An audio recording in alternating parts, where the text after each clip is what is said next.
Hi there. I wanted to tell people about the co-op pet insurance, which I've just had a really bad experience with, and I just think people should know how they operate before before doing it, because I kind of was quite shocked by what happened. When we got our little dog Google, he's spelled Googol, not like the company. He was very thin, much thinner than he should have been, but he was the last dog there, and we kind of, obviously when you see a little cute little thing, you don't want to just walk away, so we decided we were going to buy him. What happened was that he was a little bit underweight, and he had some sort of stomach issue. He had diarrhea and he had fleas. So we looked after him and cared for him very well, and he got stronger, and he did really, really well, and he got over all that. At some point during his but just in terms of the insurance, he came with 1 month of insurance. But as soon as we got home, we started with Churchill Insurance, so I could be properly insured. So after probably about 6 months, we noticed that he after we had another dog, and a sort of a Springer Spaniel, English Springer, and Google used to play very, very energetically with Bonzo. Basically we kind of, we thought that he kind of maybe jumping up and trying to catch the ball or something, or doing something. He'd maybe sprained his back leg somehow, because he was kind of like walking a bit strangely.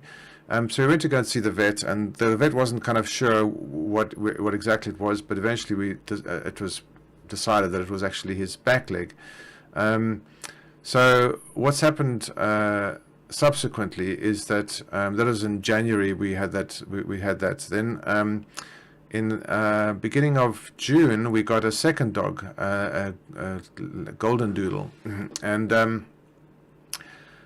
I decided, just because it seemed convenient, to shop around for pet insurance, because we had Rango insured as well for a month, and I wanted to just get them both on the same insurance. So I did a bit of shopping, and I thought, well, Co-op's prices were quite good, and there's a Co-op store in Forest Row, which is nearby. I just thought maybe we could change to Co-op.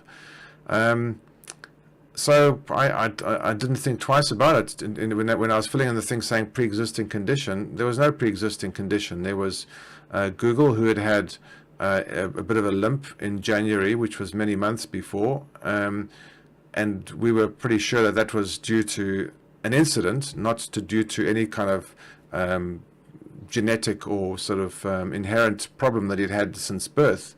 That actually was the case, but we didn't know that, and the vet didn't know that. We just thought that he was just limping. So we gave him some Metacam or something, and he was sorted. And many months later, the new problems only started after we'd changed to Co-op. So anyways, I was insured with Churchill at the time, and I thought, well, let's just change. Now we've got 2 dogs, let's change over to Co-op. So I got them both onto Co-op, and when it said pre-existing conditions, there was no pre-existing condition. When then some months later, this was in June or something like that, in August, Google started limping quite noticeably on his front legs. So I decided to go to the vet. The vet had a look at this. Eventually we did some x-rays, which is costly. And that is the reason why I claimed from Co-op, was to actually get money back for the x-rays that we had taken. The vet unfortunately told us that he's got something called it's FCP, which is, I think it's fibular cardioid process or something like that. His bone on his in his front on his forearm kind of things on his legs will eventually split, because there's kind of like this arthritic kind of growth in the joint, or at the joint. And eventually he'll be on so much pain we'll have to put him to sleep, and the vet said this will happen within 2 to 3 years. So we were very, very shocked and upset about that. And he said there was no point in operating, because those joints are very flimsy, and basically our poor little guy was going to have a short life. Anyways, so I sent him to claim from the Co-op, and they have told me now that there was a pre-existing condition which I should have reported, and they will not pay the insurance. I'm quite disgusted by what the CARP have decided for two reasons. Firstly, there was no pre-existing condition. He was limping in January, and we didn't know where he was limping from, and there was no mention at all of a condition that was that it was a condition. I mean, as far as I'm concerned, he was playing with Bonzo, trying to catch the ball. He must have jumped up in the air and slipped on the floor or something, and he twisted his back leg, and that's what we thought it was. And after a couple of weeks or a week or whatever on Metacam, problem solved. He went off Metacam and there was no problem. Months later, we noticed the problem. We were already insured by CARP. So it just seems really expedient for them to now say that there's a pre-existing condition. Of course there was a pre-existing condition. He was born with this problem, but we didn't know that. So there was no, in terms of us being insured with a CARP, there was no pre-existing condition. I don't know what other genetic problems he has now. So in 1 year's time, if he's got some sort of other genetic problem, our CARP then going to say, sorry, that kind of condition is something that he was born with, therefore we're not going to cover you. So do CARP not cover anything that's genetic or anything that the dog's ever born with, even if you don't know that they've got the disease?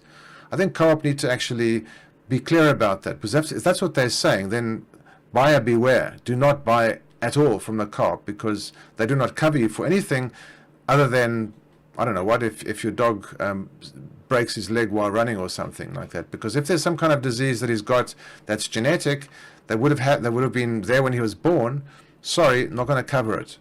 So that's how it comes across to me, and it's completely unacceptable. The second thing, which is not related to the CARP, but probably to the insurance industry for pets and perhaps for people even, is that I was insured from the day Google was born up till now. There was no period of time where I didn't have at least one insurance. There was a period of time where we had Churchill and CARP for a 2-week period overlap, because I didn't want to risk having no insurance. So how could there be a so-called pre-existing condition when I was insured from birth anyway? I mean, it just seems, and I wasn't upgrading my insurance. There wasn't any more cover that I was getting on the CARP than I had on Churchill. It was just convenient to get two different companies, the two dogs on the same insurance. So it just, to me, seemed, definitely seems like CARP are being extremely unfair about it.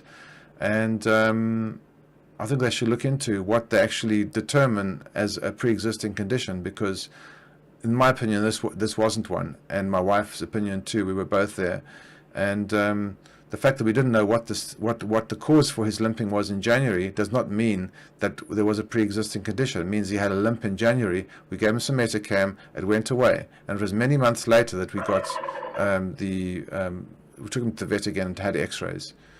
So CARP, please sort out your policy and refund me my money for the X-ray, please.